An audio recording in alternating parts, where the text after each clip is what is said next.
ஒரு வழியா வெற்றியோட சஸ்பென்ஷன் முடிஞ்சு மறுபடியும் யூனிஃபார்ம் போட்டு வேலைக்கு கிளம்பிட்டான். இங்க போலீஸ் ஃப்ரெண்டு ரகுபதிக்கு கால் பண்ணி, என் ஃப்ரெண்டு கிட்ட நீ சொல்லியிருந்ததெல்லாம் சொன்னேன், நீ சொன்ன மாதிரியே இங்க ஒருத்தனை பார்த்துருக்கான், அவனுக்கு ஆட்டிசமும் இருக்கு, சென்னையில இருந்து தான் வந்திருக்கேன்னு சொன்னான், இப்போ ஒரு ஹோட்டல்ல வேலை செய்யறான்னு சொன்னதும் ரகுபதியும் ரொம்ப ஆர்வமா போட்டோ எதுவும் எடுத்தியான்னு கேக்குறாரு. இல்லடா போட்டோ எதுவும் எடுக்கல, நான் ஈவினிங் அங்க தான் போறேன், அங்க போயிட்டு உனக்கு வீடியோ கால் பண்றேன்னு சொல்றாரு. ஒரு வழியா சிதம்பரத்தை கண்டுபிடிச்சாச்சுன்னு ரகுபதி சந்தோஷப்படுறாரு. இங்க வேணி ஐசு கிட்ட வேகமா வந்து வெற்றி நம்ம ரெசார்ட்டுக்கு மறுபடியும் வந்துட்டான்னு சொன்னதும் வேணிய ஒருத்தவங்க ஹெல்ப்புக்கு கூப்பிட அவ கிளம்பிடுறா. ஐசு இதை கேட்டதுமே வேலையில கான்சென்ட்ரேஷன் பண்ணாம ரொம்பவே சோகமா நின்னுகிட்டு இருக்கா. இங்க வெற்றி மறுபடியும் வேலையில ஜாயின் பண்ணதும் ரகுபதியை பார்க்க வந்து, இந்த வேலை எனக்கு மறுபடியும் கிடைச்சிருக்குன்னா அதுக்கு நீங்க தான் காரணம்னு நன்றி சொல்றான். உன்னை வேலையை விட்டு தூக்க நிறைய பேர் சொல்லியும் உனக்காக நான் உங்களை கன்வின்ஸ் பண்ணேன். ஒருத்தர் மேல நம்பிக்கை வச்சு உடஞ்சிட்டா அது மறுபடியும் கொண்டு வரது ரொம்ப கஷ்டம். நான் உன்னை 2வது தடவை நம்புறேன், என் நம்பிக்கையை காப்பாத்துன்னு சொல்ல வெற்றியும் கண்டிப்பா இந்த தடவை உங்க நம்பிக்கையை காப்பாத்துவேன்னு சொல்றான். அப்புறம் உத்தமனும் நம்ம பசங்களை கூப்பிட்டு, இனிமேலாவது இந்த குறுக்கு வழியில போகணும்னு நினைக்காதீங்கடான்னு கொஞ்சம் அட்வைஸை போட்டுட்டு, இன்னைக்கு நம்ம ரெசார்ட்டுக்கு பெரிய மியூசிக் டைரக்டர் சிபு வர போறாரு, 15 நாள் இங்கே தான் ஸ்டே பண்ண போறாரு, இந்த 15 நாள் அவருக்கு என்ன தேவையோ அதை கேட்கறதுக்கு முன்னாடி நம்ம பண்ணி கொடுக்கணும்னு சொல்ல, சார் கேட்டாதானே நம்மளால பண்ண முடியும், டேய் ஒரு ஃப்ளோல பேசிட்டேன்டா, அவரை கூட ஹேண்டில் பண்ணிடலாம் போல, ஆனா அவர் கூட வந்த மேனேஜர் தான் ரொம்ப ஓவரா பண்றான், அவனை மட்டும் கொஞ்சம் பார்த்து ஹேண்டில் பண்ணுங்கன்னு சொல்றாரு. அப்ப வெற்றி ரொம்ப சோகமாவே இருக்கதை பார்த்து, டேய் கொலை செஞ்சவன் கொள்ளையடிச்சவன் கூட சந்தோஷமா சுத்திக்கிட்டு இருக்கான், நீ ஏன் இந்த சின்ன விஷயத்துக்கெல்லாம் இப்படி பண்ணிக்கிட்டு இருக்க? இல்ல சார், இனிமேல் எப்படி எல்லாரோட மூஞ்ச பார்த்து பேச போறேனே தெரியல. டேய் நீ தப்ப உணர்ந்ததே போதும், இனிமேல் இந்த மாதிரி இருக்கணும்னு அவசியம் இல்ல, போய் கெஸ்ட்டை கவனிக்கிற வேலையை பாருங்கன்னு சொல்லிட்டு போறாரு. அப்புறம் நம்ம பசங்க அவரை வரவேற்கிறதுக்காக கையில பொக்கையை வச்சு நின்னுகிட்டு இருக்கும்போது ஐசு வேணு விக்கி 3 பேர் அங்க வர, ஐசு வெற்றியை பார்க்க வெற்றி ஐசுவை பார்க்கணும் மாறி மாறி பார்த்துக்கிட்டு இருக்காங்க.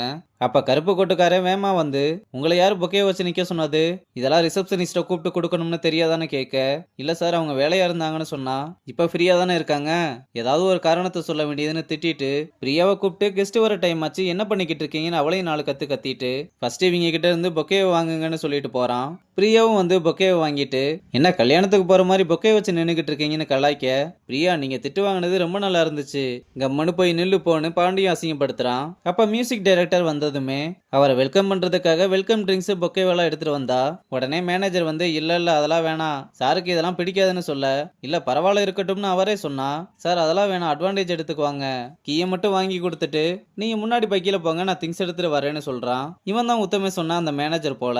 நம்ம பசங்களையும் என்னடா சில மாதிரி நின்னுகிட்டு இருக்கீங்க, போங்கடா போய் திங்ஸ் எடுத்துட்டு வாங்கடான்னு ஓவரா பேசிக்கிட்டு இருக்கான். இங்க ரகுபதி நெடுமாறனை பார்க்க வந்து சிதம்பரத்தை கண்டுபிடிச்சிட்டோம்னு சொன்னதும் நெடுமாறன் சாக்காயிட்டு எப்படின்னு கேக்குறான். என்னோட போலீஸ் ஃப்ரெண்டு கிட்ட சொல்லியிருந்தேன்னு சொன்னேன்ல, அவன் வேலூர்ல மீட்டிங் போன இடத்துல அதே மாதிரி யாரோ ஒருத்தரை பார்த்ததா சொல்றாங்க, இப்ப அங்க ஒரு ஹோட்டல்ல வேலை பார்த்துக்கிட்டு இருக்கானா, அது சிதம்பரமா மட்டும் இருந்தா கண்டிப்பா நம்ம ரெசார்ட்டுக்கு மறுபடியும் கூப்பிட்டு வரணும்னு சொல்ல, இதை கேட்டதுமே நெடுமாறனுக்கு தூக்கி வாரி போட்டுருது.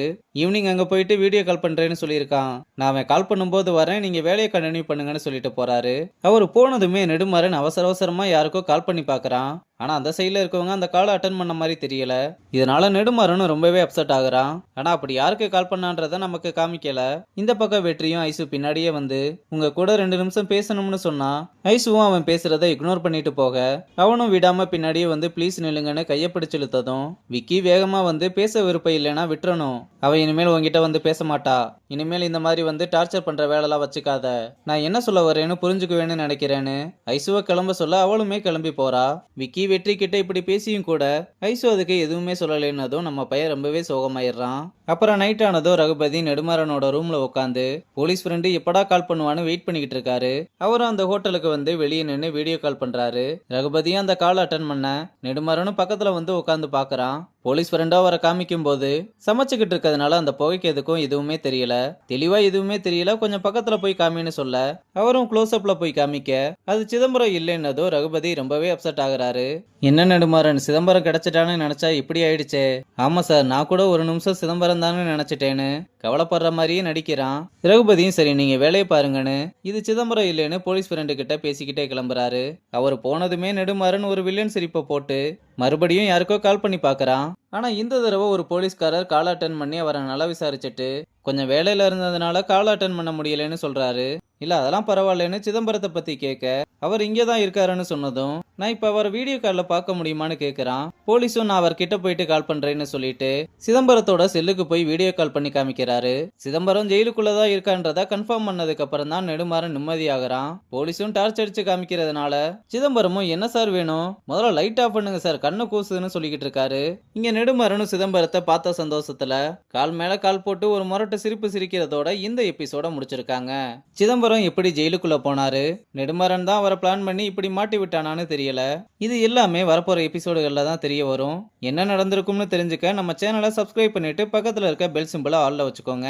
அப்பதான் நம்ம போடக்கூடிய வீடியோஸ் எல்லாம் உங்களுக்கு நோட்டிபிகேஷன்ல வரும். அடுத்த வெள்ளிக்கிழமை பார்க்கலாம். பாய்.